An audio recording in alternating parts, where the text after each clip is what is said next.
مقصد ہے تو اس کے 3 زاویے ہیں۔ ہر مسلمان کو یہ بات یاد رہنی چاہیے، یہ قبلہ اول ہے۔ ہم کسی جگہ کے لیے نہیں، ہم کسی جماعت کے لیے نہیں کہتے، ہم کہتے ہیں یہ قبلہ اول ہے، یہ ہر مسلمان کا مسئلہ ہے۔ دوسری حدیثیں اس لیے سنائی گئی، یہ اپنے بچوں تک منتقل کریں، یہ وہ جگہ ہے جو انبیاء کا مسکن تھا، مولد تھا، مہاجر تھا، مسرن نبی تھا۔ اللہ کے رسول کی اسراء کا آغاز بھی یہاں سے ہوا، اس کا یہودیوں سے تعلق نہیں ہے۔ اللہ کے رسول صلی اللہ علیہ وسلم کے برامین سنانے کا تیسرا اور آخری مقصد یہ ہے کہ جب فتنے ہوں گے تو فتنوں میں بھی اللہ کے رسول نے رغبت دلائی، اس جگہ کو اختیار کرو۔ رسول اکرم صلی اللہ علیہ وآلہ وسلم نے 7 خوشخبری بھی سنائی تھی، اور وہ خوشخبری یہ تھی کہ اللہ ذوالجلال مسلمانوں کو ضرور فتح دے گے۔ اللہ ہمیں وہ ایمان عطا فرمائے جس سے فتح مل سکے اور اس کی رضا مل سکے۔ وآخر دعوانا الحمدللہ۔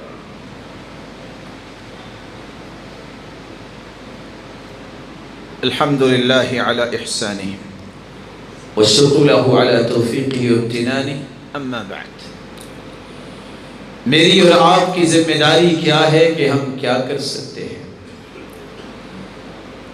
4 باتوں کو یاد رکھیے گا۔ سب سے پہلی بات، میں ان غداروں کو یہ پیغام پہنچانا چاہتا ہوں، ان یہودیوں کو جنہوں نے بیت المقدس پہ حملے کیے، واللہ لن تہنؤوا ابدا باحتلالکم القدس وللمسلمین عین تطرف۔ اللہ کی قسم، اگر تم بیت المقدس پہ حملے اور اس پہ قبضہ کرنے کے لیے تیار ہو کر رہے ہو، اللہ کی قسم زندگی کے آخری سانس تک تمہیں سکون نہیں ملے گا جب تک مسلمانوں میں سے ایک بھی زندہ ہے۔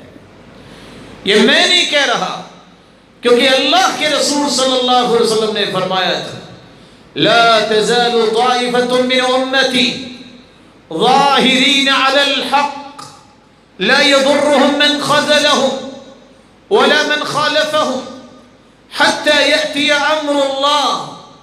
ایک جماعت حق پہ قائم رہے گی، کوئی مخالفت کرنے والا انہیں نقصان نہیں دے سکے گا، کوئی انہیں ذلیل کرنے والا انہیں ذلیل نہیں کر سکے گا، یہاں تک کہ قیامت آ جائے گی۔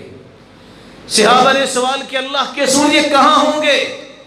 آپ صلی اللہ علیہ وسلم نے فرمایا، ہم فی اکناف القدس، یہ بیت المقدس کے دائیں بائیں رہنے والے ہوں گے، قیامت تک اللہ ذوالجلال ان کی مدد کرے گا۔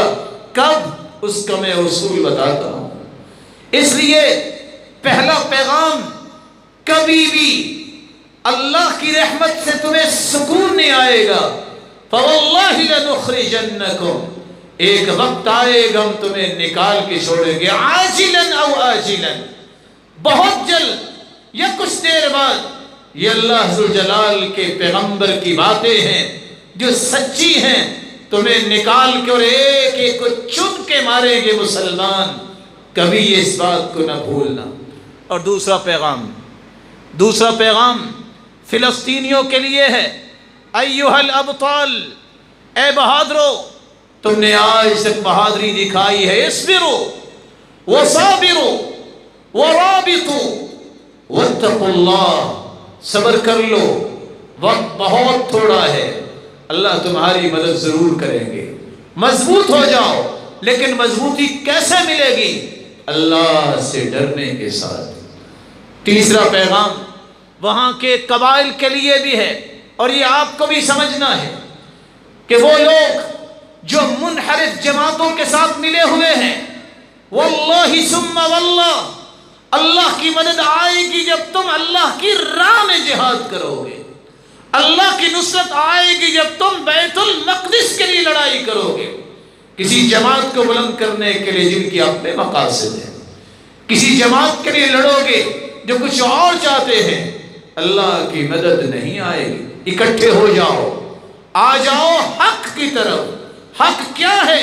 بیت المقدس کو آزاد کروانے کے لیے، اللہ کی راہ میں جہاد کرنے کے لیے، پھر اللہ ذوالجلال تمہاری مدد کرے گا۔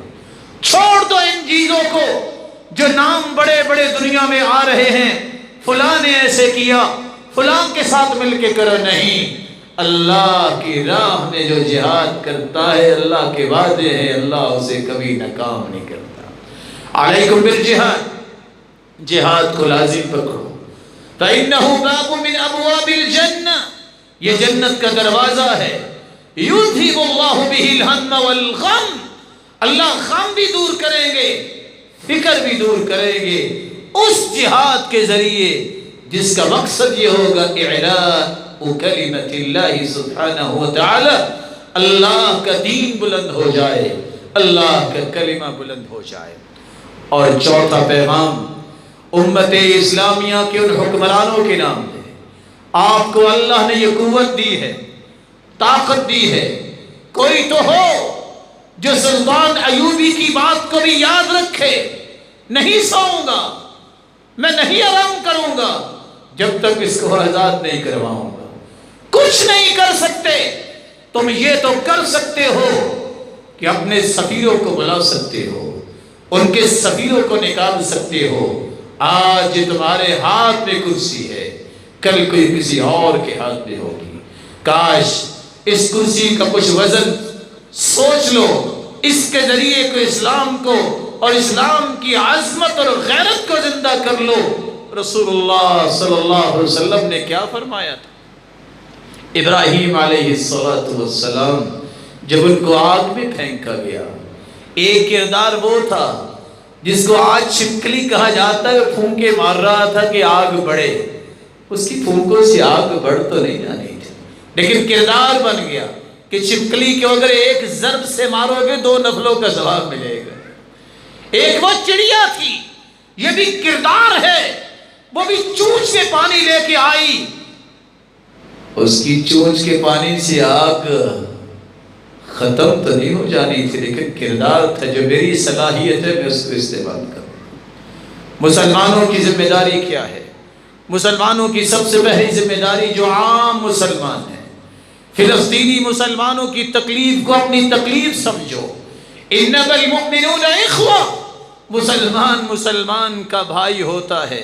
مثل المؤمنین فی توادہم وتراحمہم وتعاطفہم كمثل الجسد الواحد إذا اشتكى منه عضو تداعى له سائر الجسد بالسهر والحمى۔ مسلمانوں کی باہمی محبت، باہمی الفت اور باہمی عاطفیت کی مثال یہ ہے جیسے ایک جسم ہو، جسم کے ایک حصے میں تکلیف ہو تو باقی حصہ آرام نہیں کرتا، پورے کا پورا جسم بخار میں مبتلا ہوتا ہے۔ اگر آپ کے دل میں درد نہیں ان مسلمانوں کا تو سمجھ لیجئے ایمان کی وہ کیفیت بھی نہیں جو ایمان کی کیفیت ہونی چاہیے۔ ان کی مدد کیجئے۔ کیسے مدد ہو سکتی ہے؟ سب سے پہلی مدد، انما ينصر الله هذه الامه بضعيفها بدعوتهم وصلاتهم واخلاصهم۔ اس امت کی مدد اللہ کی طرف سے اترے گی اس وقت جب امت کے لوگ 3 کام کر لیں گے، ان کی نیتیں خالص ہو جائیں گی، نماز کے پابند بن جائیں گے اور دعائیں کریں گے۔ صدق کے دل سے دعا کیجئے، اللہ ذوالجلال ان کی نصرت فرمائے اور مسلمانوں کی بزدلی دور فرمائے۔ دوسرا طریقہ، رسول اللہ صلی اللہ علیہ وسلم نے فرمایا المسلم اخو المسلم، مسلمان کا بھائی ہے، لا یظلمو، نہ اس پہ ظلم کرتا ہے، ولا یسلمو، نہ اسے دشمن کے حوالے کرتا ہے۔ ومن كان في حاجتی اخی كان اللہ في حاجتی، جو کسی مسلمان کی تکلیف میں کام آتا ہے اللہ اس کی تکلیفوں کو دور فرما دیتے ہیں۔ ومن فرج عن مسلم کربہ فرج اللہ عنہ کربۃ من کربات یوم القیامہ، جو دنیا میں کسی کی تکلیف کو دور کرتا ہے اللہ قیامت کے دن اس کی تکلیفوں کو دور فرمائیں گے۔ ومن ستر مسلما سترہ اللہ یوم القیامہ، جو دنیا میں کسی ذاتی گناہ پہ پردہ ڈالتا ہے، اللہ قیامت کے دن اس سے پردہ ڈالیں گے۔ ہو سکتا ہے آپ کے پاس بھی کچھ لوگ ہوں جو کہتے ہوں فلسطینی تو گالیاں دیتے ہیں، ہم ان کی مدد کیسے کریں؟ نہیں، وہ گالیاں بھی دیں گے، مسلمان ہیں، وہ ہمیں گالیاں دے یا وہ پاکستان یا سعودیہ کو گالیاں دے، ہم پھر بھی ان کی مدد کریں گے۔ کیوں؟